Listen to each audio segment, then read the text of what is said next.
Every time you flee from the presence of God, you're in trouble. Every time. Every time you miss your devotional life, every time you miss your time of prayer, every time you miss your time of reading the Word, as a Christian, you're in trouble. And every time you hear the gospel and do nothing about it, you're in trouble. You're in eternal trouble. Because living inside of your body is a spirit, and that spirit lives forever, either in heaven or hell. And you're taking a chance every time you hear the gospel and do nothing about it. It's not easy to be a follower of Christ. In this generation especially, it's hard to follow Christ.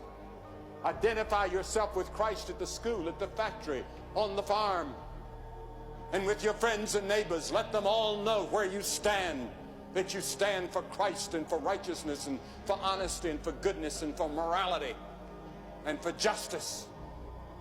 And that's not easy in our generation.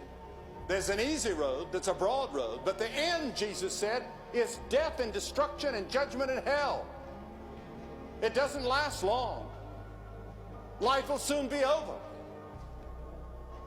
And how many of you are going to wish that you had taken that narrow road? First, sin is fun, then it's boring, and then it makes you insensitive.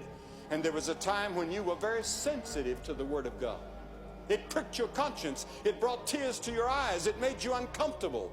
And now you turn away without any feeling at all. You're sleeping the sleep. You've been sedated by sin.